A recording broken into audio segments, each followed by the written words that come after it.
Decades ago, a program called Scared Straight began taking troubled teens inside a New Jersey prison to show them that crime carries consequences. Fast forward to today, where a Bay Area program is using a similar approach to show teens the dangers of smoking.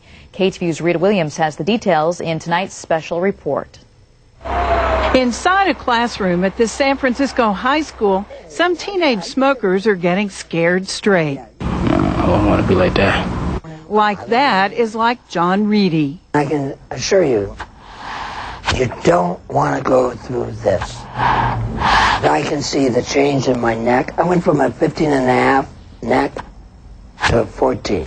That's because 10 years ago, surgeons had to cut out so much of his cancerous throat, including his larynx or voice box, and left a hole in his neck where his vocal cords used to be. I realized I couldn't make it sound. His 4 children came to see him in the hospital. 12-year-old walks in, looks at me, faints. Reedy says, in fact, he was 15 when he started smoking, lured by the ads at the time that smoking was cool. The tale of the Marlboro brand. After 10 years smoking half a pack a day, Reedy quit. 10 years later, he was diagnosed with throat cancer.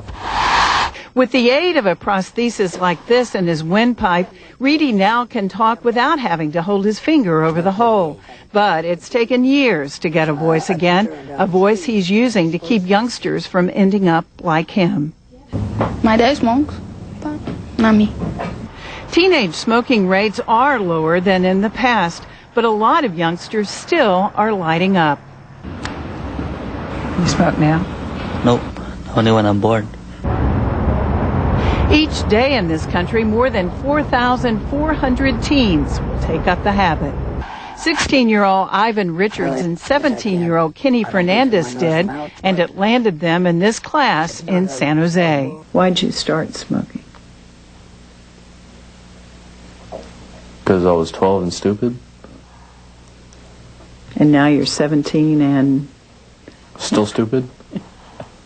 A police officer caught these teenagers smoking at their high schools and gave each a $276 ticket. They could pay it or spend $50 for 4 hours at Breathe California's offices one Saturday morning, part of that time with John Reedy. Both sides are like that, down and across. Basically just laid this piece of skin open. Their parents have to attend class too. Reedy soon finds it's a tough sell with senior Kenny Fernandez. Despite the anti-smoking ads, a jar of goop to show what tar and nicotine look like on a smoker's lungs. It is pretty gruesome, though. And the physical problems smoking causes. How do you feel about what he's gone through? It sucks. Fernandez shows some interest when I tell him his mother in the other room says she'd like to quit for her own health and thinks it'd be easier if she and Kenny and his father do it together. Would that be a reason to try to stop? Sure. But he makes no commitment. Ivan Richards is a different story. He could be a poster boy for quitting. He says he started to be cool.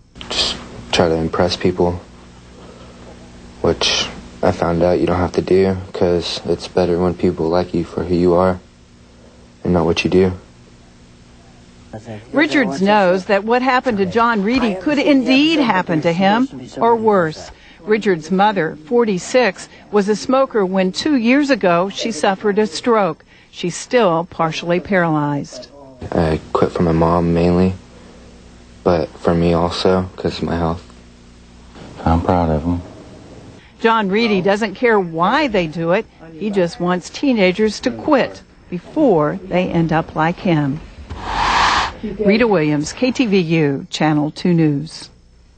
The Channel 2 website has more information about fighting teen smoking, the Surgeon General's report on the subject, and a graphic representation of the physical effects of smoking on teens.